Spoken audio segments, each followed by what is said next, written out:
বিসমিল্লাহ, আলহামদুলিল্লাহ, ওয়াসসালাতু ওয়াসসালামু আলা রাসূলিল্লাহ, আম্মা বাদ।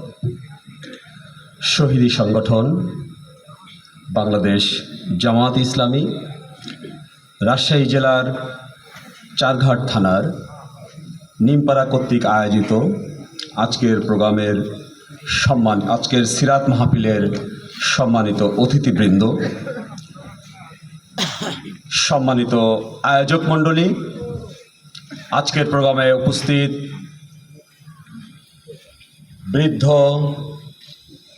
যুবক, ছাত্র এবং মাইকের শব্দ যত যাচ্ছে সম্মানিত মা এবং বোনেরা, আইন শৃঙ্খলায় নিয়োজিত বাহিনী, সকলকে জানাচ্ছি সালাম। আসসালামু আলাইকুম রহমতুল্লাহ। আপনারা কেমন আছেন? আল্লাহ রাব্বুল আলামিনের দরবারে শুকরিয়া আদায় করছি। দীর্ঘ 17 বছর পরে বাংলাদেশ জামাত ইসলামীর ব্যানারে উন্মুক্ত ময়দানে সাউন্ড সিস্টেম সেট করে আজকের প্রোগ্রামে উপস্থিত হওয়ার তৌফিক দিয়েছেন বলে আলহামদুলিল্লাহ। আল্লাহর নিকট শুকরিয়া আদায় করছি। আল্লাহ রাব্বুল আলামিন তার বিশেষ রহমতে বাংলাদেশের মসনদ থেকে বাংলাদেশের ইতিহাসের সবচেয়ে বড় মহিলা ফেরাউনকে বিদায় করে দিয়ে আমাদের স্বাধীন করেছেন। সম্মানিত ভাইয়েরা, আমরা এমন একটি সময়ে তাফসির মাহফিল করছি যখন আমাদের আল্লাহর রাসূলের জীবনী জানা খুবই গুরুত্বপূর্ণ। আমাদের দ্বিতীয় স্বাধীনতা অর্জিত হয়েছিল বৈষম্য বিরোধী একটি আন্দোলনের মাধ্যমে। আমি আজকে আল্লাহর রাসূলের বৈষম্যহীন সমাজ গঠনে আল্লাহর রাসূলের ভূমিকা এই বিষয়ে আলোচনা রাখবো ইনশাআল্লাহ। আমি আলোচনার শুরুতেই দরুদ পেশ করছি আমাদের প্রিয় নেতা, প্রিয় রাসূল মুহাম্মদুর রাসূলুল্লাহ সাল্লাল্লাহু আলাইহি সাল্লামের প্রতি। সম্মানিত উপস্থিতি, আমি আলোচনার শুরুতেই বাংলাদেশ জামাত ইসলামীর যে সকল কেন্দ্রীয় নেতাদেরকে দারুন নাদোয়ার মতো বিচারিক আদালতের মাধ্যমে অবিচার করে নির্মমভাবে হত্যা করেছে তাদের শাহাদত কবুলিয়াতের জন্য দোয়া করছি। সম্মানিত উপস্থিতি, আপনারা জানেন 2013 সালের 12 ডিসেম্বর জনাব আব্দুল কাদের মোল্লাকে নির্মমভাবে হত্যা করার মাধ্যমে এই ফাঁসি খেলা শুরু করেছিল এই ফ্যাসিস্ট, বিদায়ী ফ্যাসিস্ট আওয়ামী লীগ সরকার। এরপরে আমরা দেখেছি 2015 সালের 12 এপ্রিল আমাদের প্রিয় নেতা মোহাম্মদ কামারুজ্জামানকে নির্মমভাবে হত্যা করেছে। 2015 সালের 22 নভেম্বর আমাদের প্রিয় নেতা বাংলাদেশ জামাত ইসলামের সেক্রেটারি জেনারেল একটি মন্ত্রণালয় চালানোর পরেও যার বিরুদ্ধে একটি দুর্নীতির প্রমাণ হাজির করতে পারেনি আমাদের সেই সম্মানিত নেতা আলী আহসান মোহাম্মদ মুজাহিদকে নির্মমভাবে হত্যা করেছে। 2016 সালের 11 মে বাংলাদেশের ইতিহাসের আরেকটি কালো অধ্যায়। সেদিন বাংলাদেশের বড় আলেমদের মধ্যে একজন, বাংলাদেশ জামাত ইসলামের সম্মানিত আমিরে জামাত, আমাদের শ্রদ্ধেয় নেতা, আমাদের প্রিয় নেতা মাওলানা মোহাম্মদ মতিউর রহমান নিজামীকে নির্মমভাবে হত্যা করেছিল। এবং আমরা এটাও জানি 2016 সালের 3 সেপ্টেম্বর ইসলামী ছাত্র শিবিরের প্রতিষ্ঠাতা কেন্দ্রীয় সভাপতি আমাদের প্রিয় নেতা মীর কাসেম আলী মিন্টুকে তারা নির্মমভাবে হত্যা করেছিল। আমি যেখানেই যাই আগে বলি, ফ্যাসিবাদের বিরুদ্ধে কথা হবে, আর আজকে তো কথা হবেই। কারণ ফ্যাসিবাদের বিরুদ্ধে পৃথিবীর ইতিহাসের সবচেয়ে বেশি সোচ্চার ছিলেন আমার রাসূল, আপনার রাসূল, সকলের রাসূল মুহাম্মদুর রাসূলুল্লাহ সাল্লাল্লাহু আলাইহি ওয়াসাল্লাম। আমার রাসূল যখন রাসূল হননি তখনও তিনি ফ্যাসিবাদের বিরুদ্ধে দাঁড়িয়েছিলেন হিলফুল ফুজুল নামে সংগঠন করে, ঠিক কিনা বলেন? আমার রাসূল হওয়ার পরে গোত্রে গোত্রে বৈষম্য দূর করে দিয়েছেন। এই জন্য আল্লাহর রাসূল ছিলেন পৃথিবীর ইতিহাসে সবচাইতে বড় বৈষম্য বিরোধী আন্দোলনের রূপকার। আল্লাহর রাসূল সাদা কালোর ভেদাভেদ তুলে দিয়েছিলেন। আমরা জানি হযরত বেলাল রাদিয়াল্লাহু তাআলা আনহুর মতো কালো ব্যক্তিকে ইসলামের ইতিহাসের অন্যতম মর্যাদার সুযোগ তিনি মুয়াজ্জিম হওয়ার মাধ্যমে দিয়েছিলেন, ঠিক কিনা বলেন? আল্লাহর রাসূল ধনী গরিবের ব্যবধানকে ভেঙে দিয়েছিলেন। আমরা 5 ওয়াক্ত নামাজে দাঁড়াই, কিন্তু ধনী গরিবের ব্যবধান থাকে না। আল্লাহর রাসূল দাস এবং মালিকের বৈষম্য ভেঙে দিয়েছিলেন, ভেঙে দিয়ে একটি সুন্দর সমাজ আমাদের দিয়েছিলেন। এই জন্য আজকের সিরাত মাহফিলের এই আলোচনা থেকে আমরা যদি আল্লাহর রাসূলের বৈষম্যহীন আপসহীন ভূমিকা মাথায় নিয়ে মনে নিয়ে চিন্তায় নিয়ে যেতে পারি, তবে আমাদের আজকের সিরাত মাহফিল সফল হয় বলে আশা করি। সম্মানিত ভাইয়েরা, আমি রাজশাহী বিশ্ববিদ্যালয়ের শিক্ষক। যখনই কোনো আলোচনায় যাই তখনই বলি এই ফ্যাসিস্ট সরকার বাংলাদেশের বিরুদ্ধে, গণতন্ত্রের পক্ষে, ইসলামের পক্ষে, বাংলাদেশের পক্ষে যারাই কথা বলেছে তাদেরকেই হত্যা করেছে, জেলখানায় পাঠিয়েছে, নির্যাতন করেছে, বাড়িতে ঘরে থাকতে দেয়নি। আমি রাজশাহী বিশ্ববিদ্যালয়ের শিক্ষক হিসাবে বলছি, রাজশাহী বিশ্ববিদ্যালয়ের সারাউন্ডিংয়ে এই ফ্যাসিস্ট সরকার যে নির্যাতন করেছে, এই নির্যাতন বর্ণনা দেওয়া সম্ভব না। আপনারা যেহেতু একটু দূরে আছেন, চাঁদঘাটের নিমপাড়ায় আছেন, অনেকেই হয়তোবা খেয়ালই করেননি। এই বিগত দিনে 2013 সাল থেকে এই ফ্যাসিস্ট সরকার একের পর এক রাজশাহী মহানগরীতে বিশ্ববিদ্যালয়ের আশেপাশে নির্মম হত্যাযজ্ঞ চালিয়েছে। আজকের এই প্রোগ্রামে আমি সে সকল শহীদদের স্মরণ করে কয়েকটি কথা বলতে চাই। আপনারা জানেন 2013 সালের 2 মে রাজশাহী বিশ্ববিদ্যালয়ের পার্শ্ববর্তী মেহেরচণ্ডীর বাড়ি শহীদ হাফিজুর রহমান শাহীনকে নির্মমভাবে হত্যা করেছে। শহীদ হাফিজুর রহমান শাহীন যখন জানতে পেরেছিল তাকে ক্রস ফায়ারে দেওয়া হতে পারে, সে তার এলাকা থেকে চলে গিয়েছিল, চাঁপাই নবমগঞ্জের নির্ভীত একটি পল্লীতে অবস্থান করছিল। এই ফ্যাসিবাদী খুনি হাসিনার বাহিনী, আমি সেখানে গিয়েছি, খুবই অজপাড়াগায় আমবাগানের নিচে একটি বাড়ি থেকে বের করে নির্মমভাবে শহীদ হাফিজুর রহমান শাহীনকে গুলি করে হত্যা করেছিল। 2013 সালের 12 মে আমার রাজশাহী বিশ্ববিদ্যালয়ের পাশে কাজলা এলাকার কৃতি সন্তান, আপনারা অ্যাডভোকেট সোহাগের নাম শুনবেন, তার ভাই শহীদ আব্দুল্লাহ ওমর নাফিজ শাহাদতকে ঢাকা থেকে গ্রেপ্তার করে নিয়ে এসে রাজশাহী বিশ্ববিদ্যালয়ের পাশে যে রেডিও সেন্টার আছে সেখানে নির্মমভাবে গুলি করে হত্যা করেছিল। রাজশাহী বিশ্ববিদ্যালয়ের পার্শ্ববর্তী দাসবাড়ির সন্তানকে 2013 সালের 26 অক্টোবর শহীদ রাশিদুল্লাহ গ্রান্টুকে হত্যা করেছিল।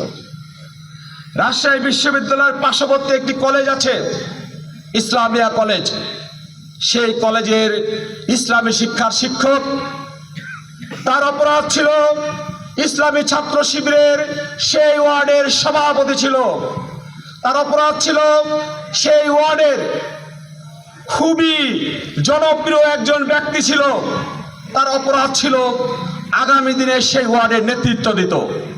তাকে, তার একটি প্রেস ছিল, সেখান থেকে গ্রেপ্তার করে নিয়ে যে 2015 সালের 27 জানুয়ারি আশরাফের মোড়ে শহীদ নুরুল ইসলাম শাহীনকে নির্মমভাবে হত্যা করেছে। আল্লাহর অশেষ রহমতে জুলাই আগস্টের বিপ্লবের পরে আল্লাহ রাব্বুল আলামিন আমাকে সেই কলেজের সভাপতি করেছে। আমি প্রথম দিনই বলেছি, ফ্যাসিবাদের বিরুদ্ধে শহীদ নুরুল ইসলাম শাহীনকে হত্যা করা হয়েছে। এই কলেজে আমি যতদিন আসব, যতদিন বক্তব্য রাখবো, ততদিন শহীদ নুরুল ইসলাম শাহীনের কথা আমি বলবোই। আমি প্রথম যে অ্যাডহক কমিটির জিবি করেছি, সেই মিটিংয়ে আমি বলেছি ওই কলেজের সবচাইতে বড় একাডেমিক ভবনের নাম হবে শহীদ নুরুল ইসলাম শাহীন একাডেমিক ভবন। যতদিন ওই কলেজ থাকবে, শিক্ষক থাকবে, ছাত্র থাকবে, ততদিন আমাদের সামনে জল করবে ফ্যাসিবাদের নির্মম শিকার ছিল আমার প্রিয় ভাই শহীদ নুরুল ইসলাম শাহীন। সম্মানিত উপস্থিতি, আমি আরো মাঝখানে কয়েকজন শহীদ আছে, সর্বশেষ শহীদের কথা বলেই আমি মূল আলোচনায় যাব। সর্বশেষ শহীদ হচ্ছে 2024 সালের 5 আগস্ট, যে স্বাধীনতার বিনিময়ে আজকে আমরা প্রোগ্রাম করছি। রাজশাহী মহানগরীর, রাজশাহী শহরের রুয়েট ক্যাম্পাসের সামনে থেকে, গেটের সামনে থেকে ছাত্র ছাত্রী শিক্ষক জনতার মিছিল যখন সাহেব বাজারের দিকে যাচ্ছিল, ঠিক সাহেব বাজারের স্বচ্ছ টাওয়ারের সামনে আওয়ামী লীগের গুন্ডা বাহিনী কর্তৃক নির্মমভাবে আহত হয় শহীদ আবু রায়হান, এবং শহীদ আবু রায়হান 3 দিন পরে শাহাদত বরণ করে। সেই শহীদ আবু রায়হানের, শহীদ মুগ্ধ শহীদ আবু সাইদের রক্তের বিনিময়ে আজকে আমরা ওপেন প্রোগ্রাম করছি, তাদের শাহাদত কবুলিয়াতের জন্য দোয়া করছি। সম্মানিত উপস্থিতি, চলুন আমরা মূল আলোচনায় চলে যাই। সিরাতুন নবী সাল্লাল্লাহু আলাইহি ওয়াসাল্লাম মাহফিল।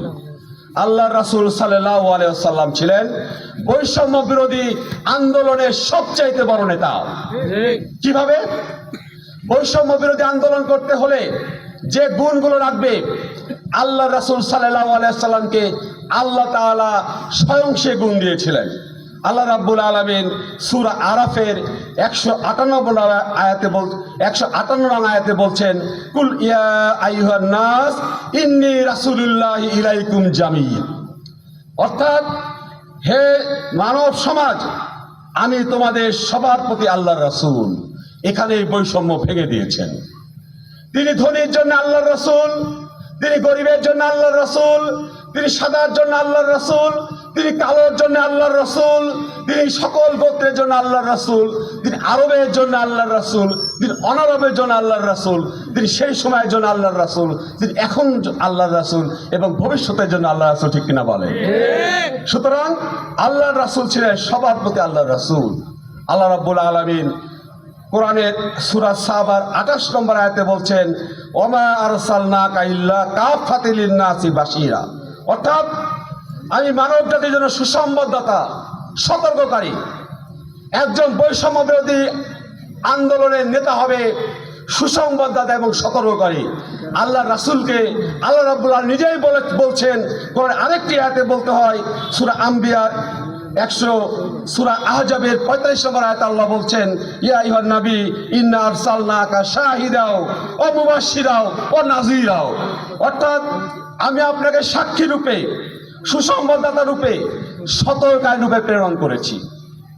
আল্লাহ রাসূলের এই সমস্ত গুণ প্রমাণ করে আল্লাহ রাসূল ছিলেন সবচাইতে বড় বৈষম্য বিরোধী আন্দোলনের নেতা। অত্যন্ত দুঃখজনক হলো সত্য, আমরা আল্লাহ রাসূলকে শুধু নবী হিসাবে মানি, অন্য কিছু মানতে চাই না। এটা শুধু এখন করা মুসলমানদের সমস্যা না, কয়েকশো বছর মুসলমানদের সমস্যা। শুধু আল্লাহর রাসূলকে নবী হিসাবে মানে, কিন্তু অন্য হিসাবে মানতে চায় না। কিন্তু পরিষ্কার বলতে চাই, আমরা এখন দরুদ পড়ি, তখন আমরা বলি সাইয়্যিদিনা মুহাম্মদ, অর্থাৎ বাংলা করলে হয় আমার নেতা মুহাম্মদ। আমরা বাংলায় মানতে চাই না। আল্লাহ রাসূলকে নেতা বললে অনেকের চুলকানি শুরু হয়ে যায়। আমরা সিরাত মাহফিল যদি সারা রাত জেগেও করি, সারা মাস ধরেও করি, আল্লাহ রাসূলকে যদি নেতা না মেনে অন্য কোনো ব্যক্তিকে নেতা মানি, তবে আল্লাহ রাসূলকে অনুসরণ করা হবে না। যারা আল্লাহ রাসূলকে সাইয়্যিদিনা মানি, ইংলিশে যখন আওয়ার লিডার বলি তখন মানতে চায় না। আমি বলছি মারা যাবেন, কবরে তিনটা প্রশ্ন আসবে, মান নাবিউকা, আপনি যতই মুখস্থ করেন না কেন আমার নবীর নাম আমার মুখ দিয়ে আসবে না। এজন্য আল্লাহর রাসূল was political leader as he was religious leader. ঘুরিয়ে বলেন, আল্লাহর রাসূল was religious leader as he political leader. আল্লাহর রাসূল যেমন ধর্মীয় নেতা, আর রাসূল তেমন রাজনৈতিক নেতা। আমি একটু পরে বিস্তারিত ব্যাখ্যা দেব আল্লাহর রাসূল কিভাবে বৈষম্যহীন সমাজ গড়েছেন। এখন আসুন, আমার পূর্ববর্তী বক্তা কয়েকটি আয়াত বলে গেছেন, আমি বলতে চেয়েছিলাম, আমি আয়াতগুলো শুধু ব্যাখ্যাগুলো শুধু বলছি, আয়াতগুলো শুরু একটু বলছি। আমরা কাকে মানব দুনিয়াতে চলার জন্য? আল্লাহ রাব্বুল আলামিন পরিষ্কার বলছেন, লাকাদ কানা লাকুম ফি রাসূলিল্লাহি উসওয়াতুন হাসানা, অর্থাৎ রাসূলের জীবনে রয়েছে আমাদের জন্য অনুসরণীয় আদর্শ। যদি আমরা আল্লাহ রাসূলকে আদর্শ না মানতে পারি, যদি খালি মসজিদে আল্লাহ রাসূলকে মানি, মাহফিলে আল্লাহ রাসূলকে মানি, এর বাইরে যদি এজ এ লিডার হিসেবে আল্লাহ রাসূলকে না মানি, আল্লাহ রাসূলকে সকল ক্ষেত্রে না মানি, তবে এই সিরাত আলোচনা আমাদের জন্য ব্যর্থ হয়ে যাবে। এজন্য আল্লাহ রাসূলকে মানতে হবে। বড় বড় বিজ্ঞানীরা, বড় বড় গবেষকরা, বড় বড় ঐতিহাসিকরা বলছেন, the greatest leader, the greatest philosopher, the greatest scientist, the greatest statesman, he was only Muhammad রাসূলুল্লাহ সাল্লাল্লাহু আলাইহি ওয়াসাল্লাম। সুবহানাল্লাহ। সবচাইতে বড় নেতা, সবচাইতে বড় দার্শনিক, সবচাইতে বড় বিজ্ঞানী, সবচাইতে বড় রাষ্ট্র পরিচালকের নাম হচ্ছে আমার রাসূল, আপনার রাসূল মুহাম্মদুর রাসূলুল্লাহ সাল্লাল্লাহু আলাইহি ওয়াসাল্লাম। আমরা আমাদের রাসূলকে নিয়ে গবেষণা করতে না পারি, কিন্তু পৃথিবীর ইতিহাসে যুগে যুগে মানুষ আল্লাহর রাসূলকে নিয়ে গবেষণা করেছে।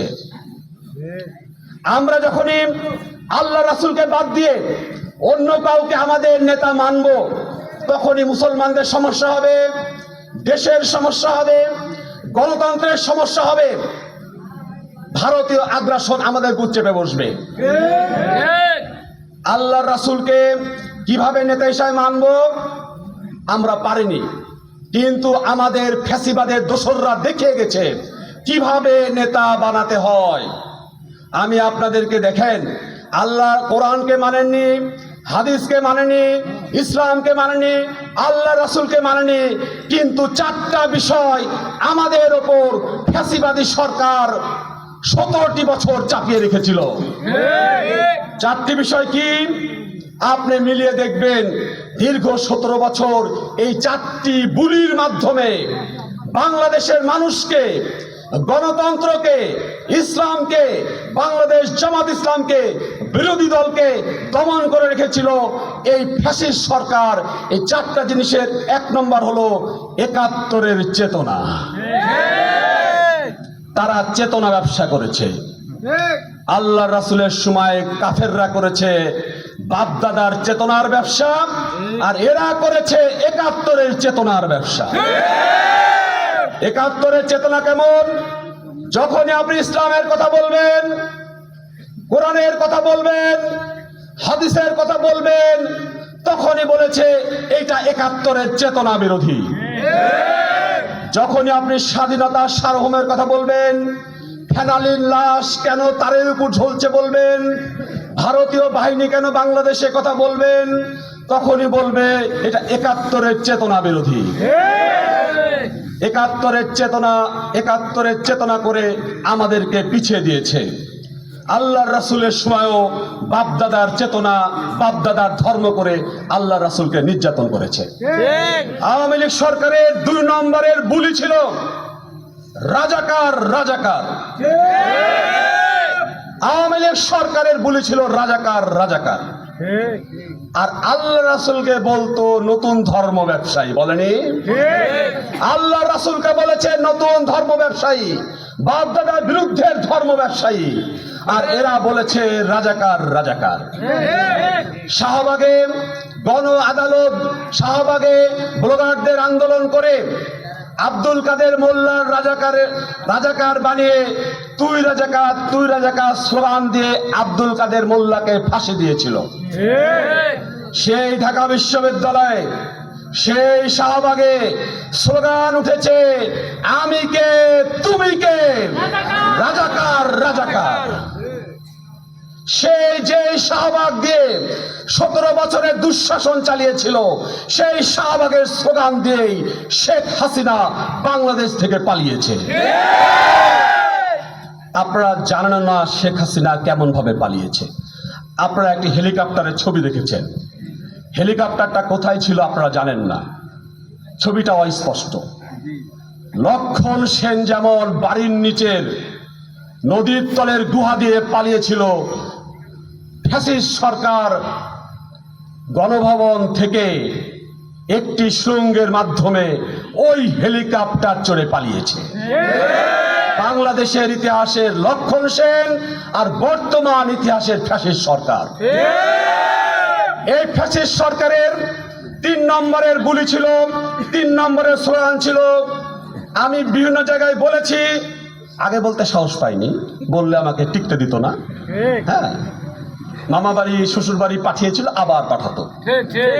সেটা হচ্ছে বঙ্গবন্ধু বঙ্গবন্ধু।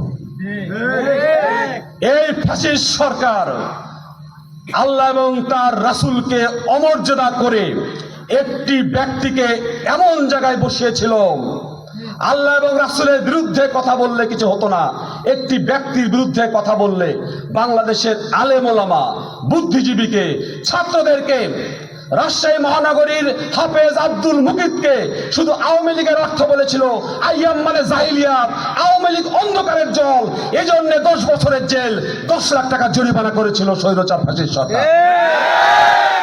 আর সেই বক্তব্য আমি একজন এই স্টেজে দাঁড়িয়ে বলছি, তারা একটি জিকির করত, বঙ্গবন্ধু বঙ্গবন্ধু। পতনের পরে আমার এক বড় ভাই কানাডায় থাকে, সে আমাকে ফোন দিয়ে বলছে কানাডাতে বাংলাদেশিদের একটি কমিউনিটি আছে, প্রায় 50,000-এর কমিউনিটি।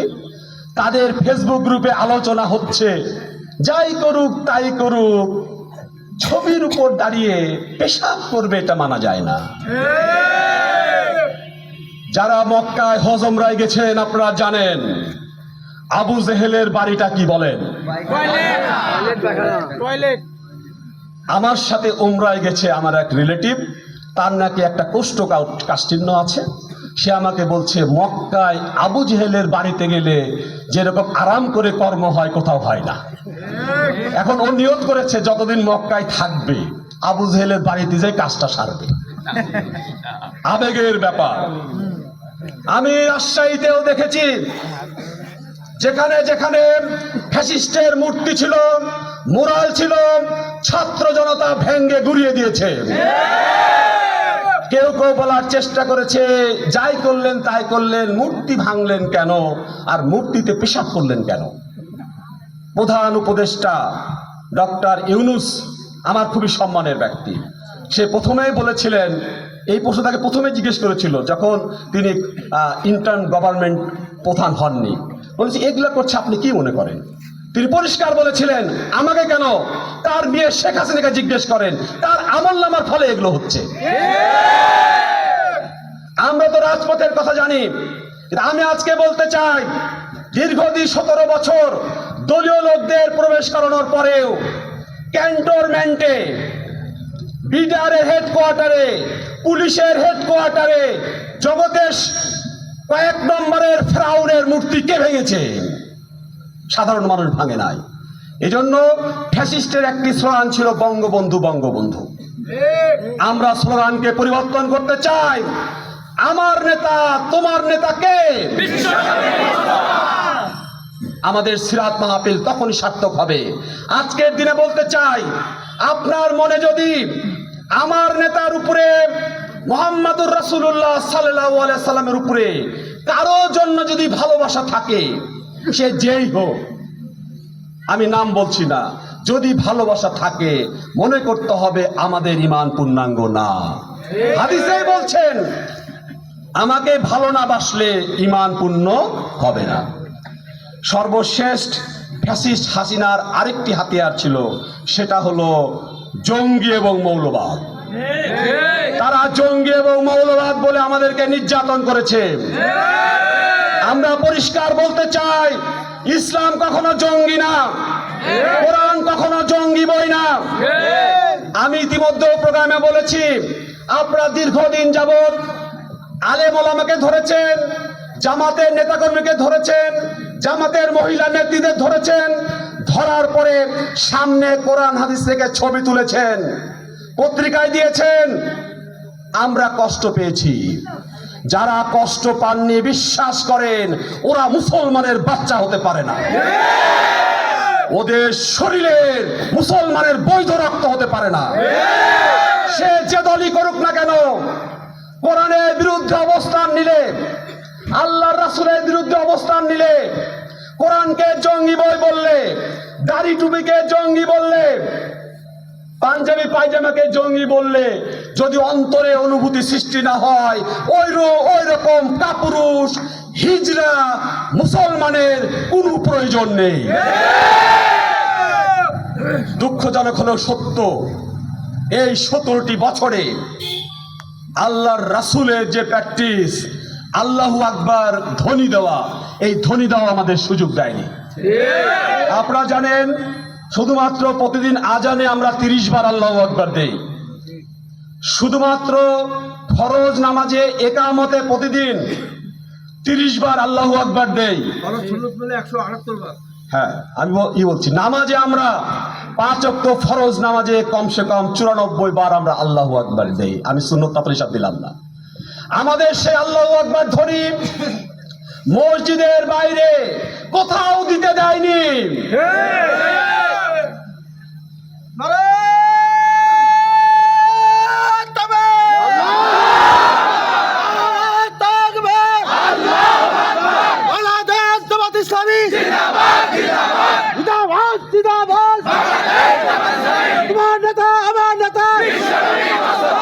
যেদিন আমি বৈষম্য বিরোধী আন্দোলনে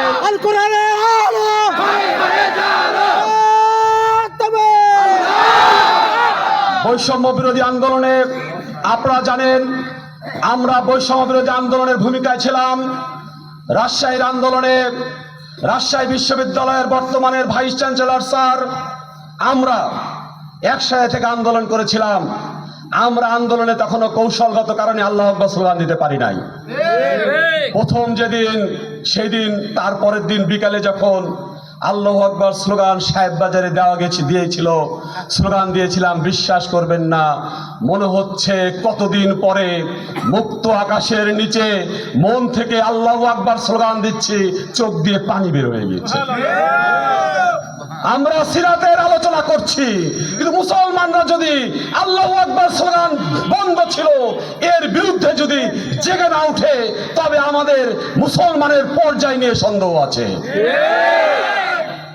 শুধু জামাতের স্লোগান আল্লাহু আকবার না, শুধু আওয়ামী লীগের স্লোগান আল্লাহু আকবার না, বিএনপির না, কলের দলগান না, মুসলমানের স্লোগান আল্লাহু আকবার স্লোগান আমাদের দিতে দেয়নি। সম্মানিত উপস্থিতি, আল্লাহর রাসূল ছিলেন বৈষম্য বিরোধী আন্দোলনের নেতা। আমার পূর্ববর্তী বক্তা আরেকটা আয়াত বলেছেন, আমি আয়াত না বলে ব্যাখ্যায় যাচ্ছি। তিনি বলেছেন আল্লাহ রাসূলকে পাঠিয়েছেন সূরা আল ফাতর 28 নম্বর আয়াতে, সূরা আল সফের 9 নম্বর আয়াতে।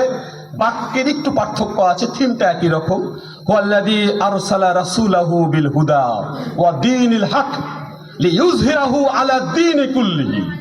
কোথাও বলছেন ওয়াকাফা বিল্লাহি শাহিদা, কোথাও বলছেন ওয়ালাউ কারিহাল মুশরিকুন। আয়াতের থিমটা এক। এর মানে হচ্ছে আল্লাহর রাসূলকে পথ নির্দেশক এবং সত্য ধর্ম সহকারে পাঠিয়েছেন। কাজ হলো প্রত্যেক দিনের উপর ইসলামকে বিজয় করবে। আজকের সিরাত মাহফিল তখনই সার্থক হবে যখন আমাদের আল্লাহর রাসূলকে পাঠানোর উদ্দেশ্যকে বাস্তবায়ন করতে পারবো। আল্লাহর রাসূলকে পাঠিয়েছেন প্রত্যেক দিনের ওপর, শুধু আল্লাহর রাসূলকেই না। হযরত আদম আলাইহিস সালাতু ওয়াস সালাম, তার কোনো প্রতিযোগী ছিল না তিনি ছাড়া। হযরত সুলাইমান আলাইহিস সালাম, তার কোনো প্রতিযোগী ছিল না তিনি ছাড়া।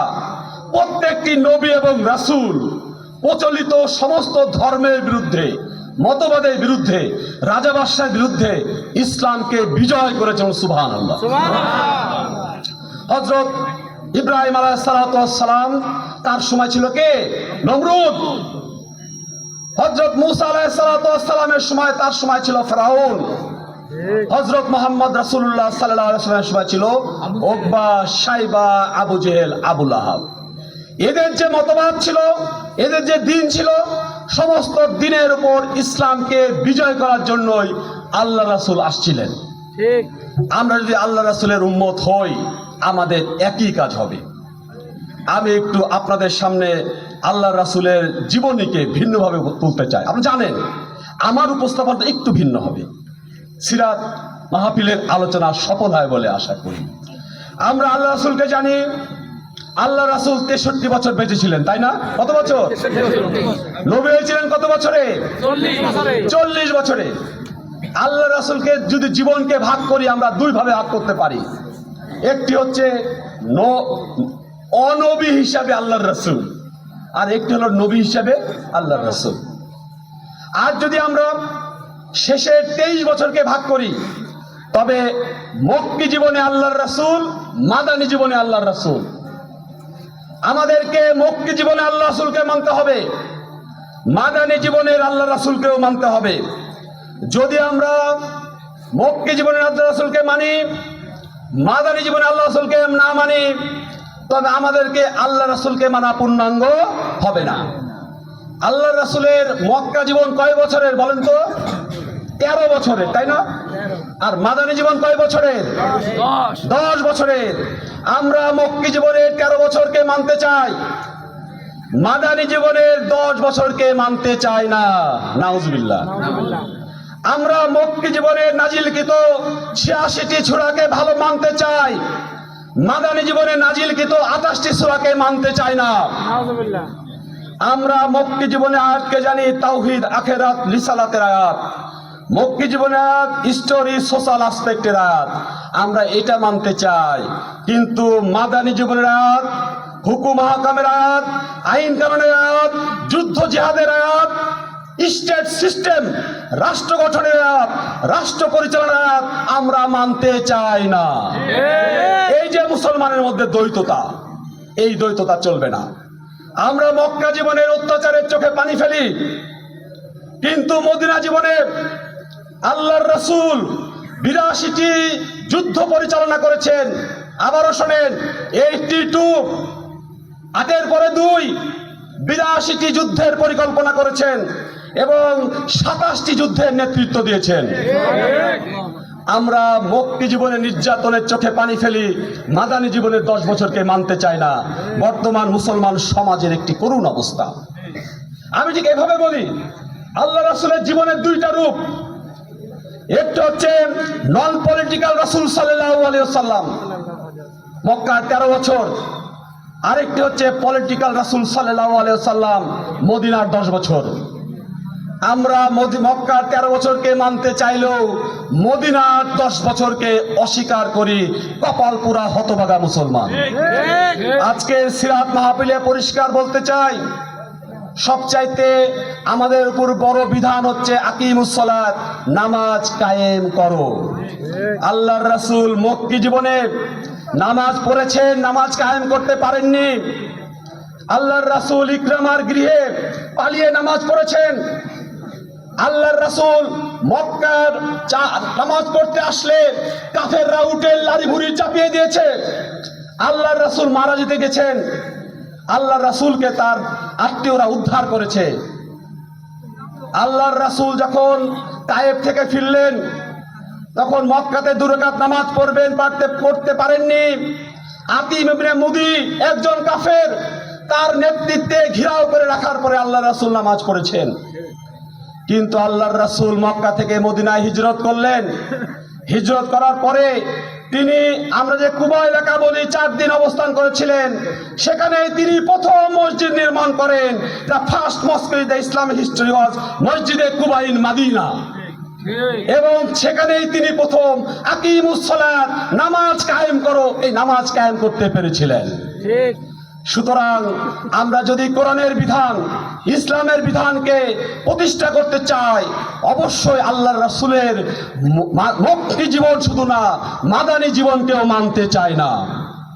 আপনারা জানেন, আল্লাহর রাসূল যখন মক্কায় ছিলেন, মক্কাতে 18টি গোত্র ছিল, তার মধ্যে অন্যতম গোত্রের নাম ছিল কুরাইশ। আল্লাহর রাসূলকে যখন কুরাইশরা রক্ষা করতে পারেননি, তখনই মক্কা থেকে মদিনা হিজরত করেছেন। যারা আল্লাহ রাসূলকে বলে ইসলামের রাজনীতি নাই, আল্লাহ রাসূলকে বলে অরাজনৈতিক নেতা, তারা কিছুই জানেন না। আল্লাহর রাসূল মক্কা থেকে মদিনায় যাওয়ার পরে মদিনাতে 10টি আরব গোত্র ছিল। সংখ্যাগুলি শুনে রাখেন, 10টি আরব গোত্র ছিল, 4টি ইহুদি গোত্র ছিল এবং মুসলমান। এই 15টি গোত্র মিলে একটি চুক্তি করেছিলেন, তার নাম ছিল চার্টার অফ মদিনা, মদিনা সনদ। কোন নন পলিটিক্যাল ব্যক্তির পক্ষে মক্কা থেকে মদিনায় যে এই যে আরব গোত্রগুলোর মধ্যে কোনো সনদ করা সম্ভব ছিল না। সুতরাং আল্লাহর রাসূল সেই সমাজের বৈষম্য দূর করার জন্য মক্কা থেকে মদিনায় যেই বৈষম্য বিরোধী আন্দোলনের অন্যতম প্রধান নেতা হিসেবে আবির্ভূত হলেন আমার নেতা, তোমার নেতা বিশ্বনবী মুস্তাফা। অনেকে বলেন আল্লাহর রাসূল নন পলিটিক্যাল, কপাল পোড়া। আল্লাহর রাসূল মাদানী জীবনে 10 বছর ছিলেন। মনে রাখেন, কয় বছর? 10 বছর। মাত্র এই 10 বছরে মক্কাতে মদিনাতে কোন রাষ্ট্রের কনসেপ্ট ছিল না, কোন রাষ্ট্র ছিল না, গোত্র ছিল। তখন বড় বড় রাষ্ট্র ছিল। রাষ্ট্রের নাম হাবশা, মিশর, মহারাষ্ট্র ছিল, রোমান, পারস্য ছিল, বাহরাইন ছিল, ইয়ামামা ছিল। মক্কা মদিনায় কোনো রাষ্ট্র ছিল না। আল্লাহর রাসূল মাত্র 10 বছরের ব্যবধানে এত একটি বড় রাষ্ট্র প্রতিষ্ঠা করেন। যারা মক্কা মদিনায় গেছেন তার নামগুলো জানবেন। উত্তরে শাম, ইরাক, দক্ষিণে ইয়েমেন, পূর্বে ইরান, পারস্য সাগর, পশ্চিমে রেড সি, লোহিত সাগর নিয়ে 10.5 লক্ষ বর্গ মাইল এরিয়ায় আল্লাহর রাসূলের 10 বছরের জিন্দেগিতে একটি খেলাফত প্রতিষ্ঠা হয়েছিলেন। সুতরাং আল্লাহর রাসূল নন পলিটিক্যাল ছিলেন না। তার সাহাবীরা মাত্র 30 বছরের ব্যবধানে সভ্য পৃথিবীর অর্ধেক, তখন আমেরিকা আবিষ্কার হয়নি, অস্ট্রেলিয়া আবিষ্কার হয়নি, রাশিয়া আবিষ্কার হয়নি, উপমহাদেশ আবিষ্কার হয়নি। সেই সময় অর্ধ পৃথিবীকে শাসন করেছিলেন রাসূলের বাহিনী। বলুন সুবহানাল্লাহ। সুতরাং আল্লাহ রাসূল সাল্লাল্লাহু আলাইহি সাল্লাম অধ্যয়ন করতে হলে আল্লাহ রাসূল ছিলেন বৈষম্য বিরোধী আন্দোলনের সবচাইতে বড় নেতা। আমার রাসূল রাসূলুল্লাহ সাল্লাল্লাহু আলাইহি সাল্লাম, আল্লাহ রাসূল তার সমাজে কিভাবে বৈষম্য দূর করেন? আল্লাহ রাসূল বৈষম্য দূর করেন। আমরা আবার মুসলমানদের কথা কম বিশ্বাস করি, বলি যে মুসলমানদের কথা ঠিক নাই। এই জন্য আমি ইংরেজ ঐতিহাসিকের কথা বলছি, রেমন্ড লার্জ। তিনি বলেন, the founder of Islam is in the fact the promoter of the first social international revolution. আল্লাহ রাসূল ছিলেন প্রথম সামাজিক এবং আন্তর্জাতিক বিপ্লব ঘটিয়েছিলেন। তার নাম মুহাম্মদুর রাসূলুল্লাহ সাল্লাল্লাহু আলাইহি ওয়াসাল্লাম। সুতরাং আমরা সিরাত মাহফিলে বৈষম্য বিরোধী আন্দোলনের নেতা, আমার নেতা, সবার নেতা মুহাম্মদুর রাসূলুল্লাহ সাল্লাল্লাহু আলাইহি ওয়াসাল্লাম। আল্লাহ রাসূল বৈষম্য বিরোধী সমাজ গঠন করতে যে আমাকে স্লিপ দিয়েছে, পয়েন্টগুলো বলছি। 1 নম্বর, যিনি তাওহীদি আদর্শে সমাজ গঠন করেন। বৈষম্য বিরোধী সমাজ গড়তে হলে প্রথম স্লোগান হবে আনিবুদুল্লাহ ওয়াস্তানিবুত তাগুত। আল্লাহর ইবাদত করতে হবে, তাগুতকে পরিহার করতে হবে। যদি আল্লাহর ইবাদত করি, তাগুতকে পরিহার না করি, তবে বিশ্বাস করি আপনি আমি ইমানদার হতে পারি না, আপনি আমি খুব বেশি হলে মুনাফিক হতে পারি। মুসলমানদের চলার পথ 2টি, পরিষ্কার শুনে রাখেন। আল্লাহ রাব্বুল আলামিন কোরআনে বলছেন আল্লাযীনা আমানু, ইমানদারের পথ, ওয়াল্লাযীনা কাফারু, কাফেরের পথ। আল্লাহ রাব্বুল আলামিন নিজেই বলছেন উলাইকা হিজবুল্লাহ, তারা আমি আল্লাহর দল। উলাইকা হিজবুশ শয়তান, তারা শয়তানের দল। কে বলছে? আল্লাহ নিজেই বলছেন। সুতরাং দল থাকবে পৃথিবীতে 2টা, আল্লাহর দল এবং শয়তানের দল। যারা মাঝখানে কোনো দল গঠন করবে তারা খুব বেশি হলে মুনাফিকের দল হতে পারে, লা হাউলাই ওয়া লা হাউলাই, একবার এদিকে যায় আর একবার ওদিকে যায়। মুনাফিকের স্থান কোথায়?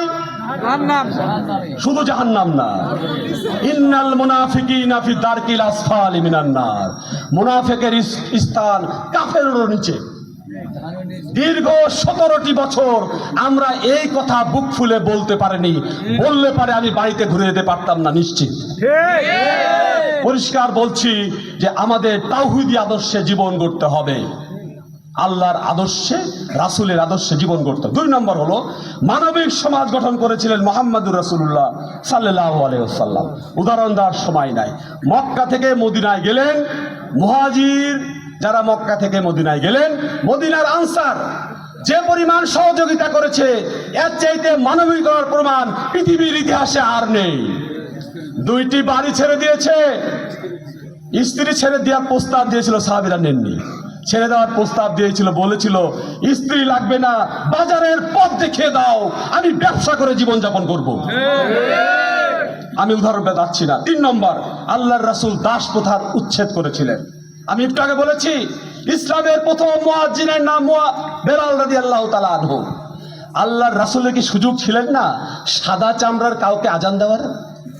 আপনাদের সামনে আজকে একটি ক্যারেক্টার ক্লিয়ার করি।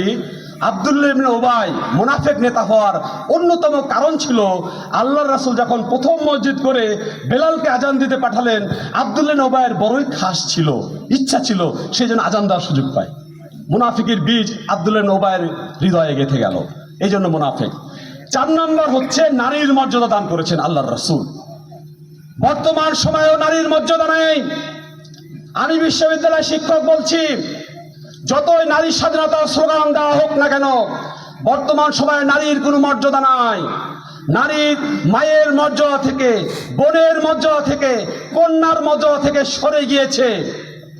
সরে যে আধুনিকতার নামে কেউ কেউ বেহায়াপনায় চলে গেছে। এই নারীর মর্যাদা দিতে পারে একমাত্র রাসূল দিয়েছিলেন।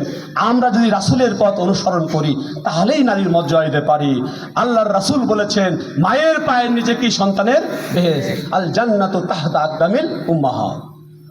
আল্লাহর রাসূল বলেছেন যদি কোনো নারী জাহান্নামে যায় তবে জিজ্ঞাসিত হবে তার স্বামী, তার পিতা, তার ভাই, তার সন্তান।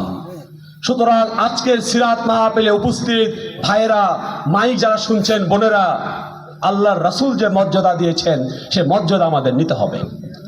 আপনারা যারা কারণ শুনেন, ব্যাখ্যা দেওয়ার সময় নাই। চিনি বাবার জন্ম হয়েছে, সুগার ড্যাডি, শুনেছেন কিনা? সুগার ড্যাডি মানে বয়স্ক টাকাওয়ালা বৃদ্ধ লোক একটি যুবতী মেয়েকে বিয়ে করবে অথবা সাথে রাখবে, চিনি বাবা, সুগার ড্যাডি। লবণ নাই, ঠিকই বলেছেন, চিনি বাবা। আল্লাহর রাসূলের যুগে হলে এদেরকে, ইসলামী শাসন থাকলে এদেরকে বুক পর্যন্ত মাটিতে পুঁতে, বাদ বাকি বলছি না, বলবে যে বিশ্ববিদ্যালয়ের টিচার কঠিন কঠিন মাসলা দিয়ে যাচ্ছে। 5 নম্বর হলো সংঘাত মুক্ত সমাজ প্রতিষ্ঠা করেছেন আল্লাহর রাসূল। আমি 2টা শুধু বলি, হিলফুল ফুজুল, হুদায়বিয়ার সন্ধি, ব্যাখ্যায় গেলাম না, সময় নাই। 6 নম্বর হচ্ছে মদ্যপান রহিত করেছেন আল্লাহর রাসূল। মদ খাওয়া হারাম, বিয়ার খাওয়া হারাম। মদ এবং বিয়ারের কোনো উপাদান যদি কোনো এনার্জি ড্রিঙ্কসে থাকে, সেটা নাম যাই হোক, স্পিড হোক আর গতি হোক, অন্য কোনো নাম হোক না কেন, খাওয়া হারাম। এই হারামটা আমাদের সমাজে বিভিন্ন বোতলে অহরহ করছে, করা যাবে না। 7 নম্বর হল আল্লাহর রাসূল জুয়া খেলা নিষিদ্ধ করেছিলেন। জুয়া খেলা যাবে না। জুয়া খেললে কোনো মুসলমানের বাচ্চা মুসলমান থাকতে পারে না, শেষ বয়সে জিল্লতির মৃত্যু হবে। আমি দেখেছি ধনী লোক ছিল, একদিন হিসাব হলো, আমাকে জিজ্ঞেস করছে, শুনেছি আপনি অনেক দেশ ঘুরেছেন, কতগুলো দেশ ঘুরেছেন? আমি হিসাব করে বললাম, আল্লাহ আমাকে সুযোগ দিয়েছেন, জাপানে পিএইচডি করেছি, চায়না পিকিংয়ে পোস্টডক করেছি, সব মিলে আমি 25টা দেশ ট্রাভেল করেছি বিভিন্ন কারণে, কনফারেন্স, পড়াশোনা, সিম্পোজিয়াম, সেমিনারে। তিনি বললেন আমি 32টি দেশ ঘুরেছি। কত সম্মানিত ব্যক্তি। শেষে একটি লাইন যখন যোগ করলেন, তিনি বললেন যেখানে গিয়েছি ক্যাসিনোতে গিয়েছি। ক্যাসিনো মানে জুয়া খেলা। আমার নিজের চোখে দেখা তার শেষ জীবনে মৃত্যু ছিল জিল্লতির মৃত্যু। আল্লাহ যেন মাফ করে দিয়ে জান্নাত দেন। এই জন্য বলছি যে এটা করা যাবে না। 8 নম্বর হলো সুদি লেনদেন। আল্লাহ রাসূল সুদি লেনদেন করেছেন। বৈষম্যহীন সমাজে সুদ থাকতে পারে না। যদি সুদ ঘুষ দুর্নীতি থাকে সেই সমাজে বৈষম্য হবে। আর আমাদের সমাজে সুদ ঘুষ দুর্নীতি অহংকার। ইসলামী ব্যাংকের 3,000 কোটি টাকা, 30,000 কোটি টাকা না, 3,000 কোটি টাকা এসালাম গ্রুপ ইসলামী ব্যাংক থেকে লুট করে নিয়ে চলে যায়। আপনি বিশ্বাস করেন, আমি 4th ইয়ারে বলেছিলাম 3,000 কোটি টাকা যদি দাড়ি কমাচা লিখতে পারে পুরস্কার দেব। আমার কোনো ছাত্রছাত্রী পারে নাই, এত বড় অ্যামাউন্ট। আমার দেশের ফ্যাসিস্ট মন্ত্রী বলে আমার পিয়নের 400 কোটি টাকা আছে। সুতরাং এগুলো চলবে না। সর্বশেষ কুসংস্কার থেকে মুক্তি, জাকাতের বিধান, জীবনের সম্পদের নিরাপত্তা। পরিশেষে কথায় বলতে চাই, আমরা যে বৈষম্য বিরোধী সমাজ গঠনের কথা বলছি, আল্লাহ রাসূল ওয়াজ দা পাইনিও, তিনি ছিলেন আমাদের পথপ্রদর্শক। আসুন আমরা আল্লাহ রাসূলের জীবনকে অনুসরণ করে নতুনভাবে পড়ি। পড়ার কোনো শেষ নাই, জানার কোনো শেষ নাই। নতুনভাবে পড়ি, জানি, আল্লাহ রাসূলকে ভালোভাবে মানি। আল্লাহ রাব্বুল আলামিন তৌফিক দান করুন। আমাকে আহ্বান করে বক্তব্য দেওয়ার সুযোগ দেওয়ার জন্য আয়োজক কমিটিকে ধন্যবাদ জানাচ্ছি। আসসালামু আলাইকুম ওয়া রাহমাতুল্লাহ।